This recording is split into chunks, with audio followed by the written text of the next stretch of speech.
La course s'annonce particulièrement excitante avec un peloton à la fois homogène et riche en profils variés. Entre chevaux expérimentés, outsiders ambitieux et concurrents en pleine ascension, le spectacle devrait être au rendez-vous. Pour vous aider à faire les bons choix, notre équipe a passé chaque partant au crible. Plutôt que de simplement vous présenter une liste de chevaux, nous avons analysé en profondeur plusieurs critères, la forme actuelle, les dernières performances, l'aptitude au parcours, sans oublier des éléments stratégiques comme le duo entraîneur-driver, les conditions de course ou encore la tactique envisagée. Certains concurrents présentent des garanties sérieuses, bon numéro, régularité, affinité avec le tracé, tandis que d'autres plus discrets pourraient bien surprendre si le scénario de course leur est favorable. Il ne s'agit pas uniquement de repérer les favoris, mais aussi d'identifier ceux qui, dans l'ombre, peuvent faire exploser les rapports. Notre objectif, vous fournir une lecture claire et précise de chaque profil, pour affiner vos jeux et éviter les pièges.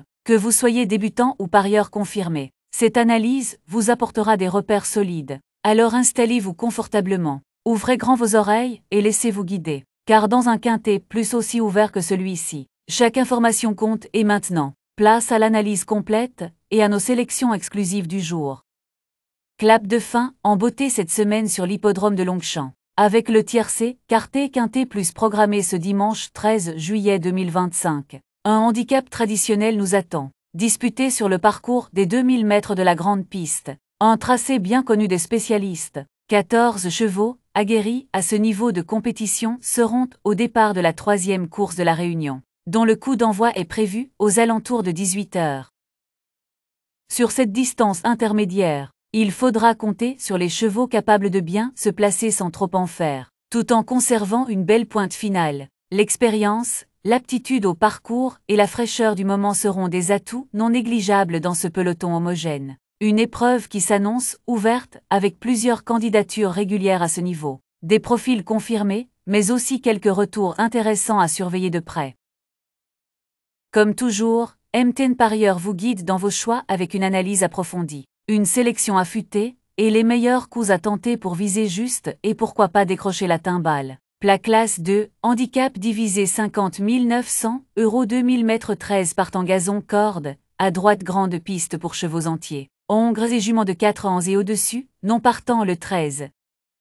Motion 1 Henk Grou, entraîneur Motion 1, n'a pas été en mesure de faire l'arrivée dernièrement sur l'hippodrome de Lyon-Pailly. Nous avons été très déçus et ne savons pas pourquoi il a si mal couru. Peut-être est-ce à cause de la chaleur. Il est aussi vrai que sa valeur a été revue à la hausse et qu'il doit désormais confirmer avec une surcharge. Dimanche, nous espérons toutefois une bonne course de sa part.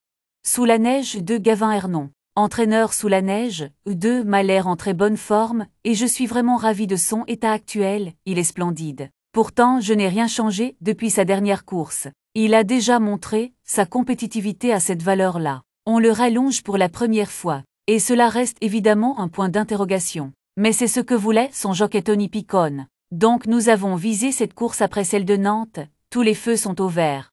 Heavyweight 3 Nicolas Perret, entraîneur tout va bien pour Heavyweight 3. J'étais très content de sa dernière sortie dans le quintet plus à Chantilly, car il réalisait une excellente performance ce jour-là. Le cheval est au mieux, et il a déjà très bien couru sur la piste de Paris-Longchamp. Donc je serais déçu de ne pas le voir à l'arrivée. En tout cas, au vu de ce qu'il vient de faire, je ne le vois pas sortir des 3 premiers.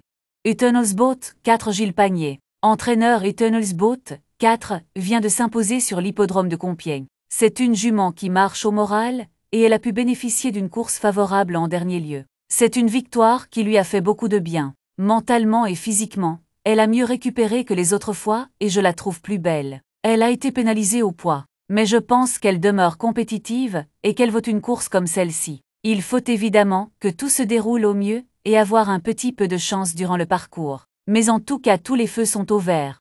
Avoc 5 Fabien Xavier Weissmeyer. Entraîneur, nous avons décidé de supplémenter Avoc 5 dans ce quintet plus car le cheval est vraiment en super forme. Il courait bien lors de sa dernière sortie sur l'hippodrome de Chantilly, dans une épreuve à réclamer, en dépit du fait qu'il n'a pas bénéficié d'un déroulement de course très favorable. On ne le présente plus à ce niveau de compétition, et il sera associé à Corentin Berger, qui connaît parfaitement le cheval. Dans ces conditions, je pense qu'il a une bonne chance à défendre. Ganas 6. Audi Gabri, entraîneur Ganas 6, a très bien couru dernièrement sur l'hippodrome de Chantilly, en se classant deuxième du Quintet Plus. Sa condition est restée optimale, et nous avons hérité d'un numéro de corde favorable. Donc j'espère qu'il va pouvoir répéter cette performance. Il faut juste qu'il y ait un peu de rythme, et que le cheval soit détendu. Si c'est le cas, il devrait être en mesure de confirmer. Olympic Goal 7. Florent Monnier, entraîneur Olympic Goal 7, a réalisé une rentrée très satisfaisante après une longue absence. Je lui ai laissé suffisamment de temps depuis pour récupérer et se préparer pour cette course. Ce n'est pas le même cheval qu'à Compiègne. Il est monté en condition et je trouve qu'il a bien évolué. C'est un cheval tout neuf qui a du potentiel. Et je pense qu'il peut être compétitif d'entrée de jeu pour son retour dans les Quintets Plus. Nous avons un numéro de corde favorable. Et il y a peu de partants, donc je trouve que cela se présente plutôt bien. Dipsy 8. Florian Bellumre, entraîneur. Nous avons acheté Dipsy 8 dans une épreuve à réclamer. Et elle nous a fait plaisir d'entrée de jeu. Elle a montré, l'avant-dernière fois sur l'hippodrome de Paris-Longchamp, qu'elle était toujours compétitive à ce niveau. Elle est restée en forme depuis sa dernière sortie. Et ce n'est pas un gros Quintet Plus. Donc je serais déçu de ne pas la voir à l'arrivée. C'est vrai qu'elle aurait apprécié une piste un peu plus souple, mais nous ferons avec.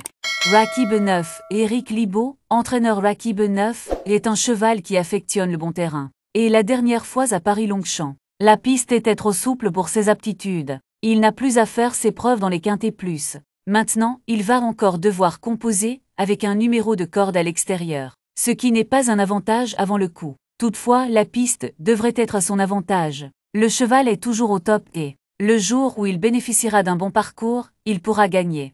Alamid 10 et Bverestreiten. Jockey Alamid 10 est un cheval régulier qui fait toutes ses courses. Il va disputer son premier Quintet Plus.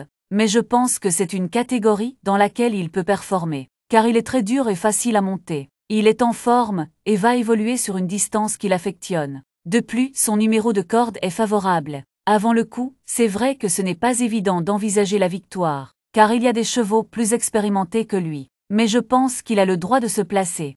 Zilrak 11. Jean-Luc Bonnet, entraîneur. Il n'y a pas grand-chose à reprocher à Zilrak 11. Il est régulier et fait toutes ses courses.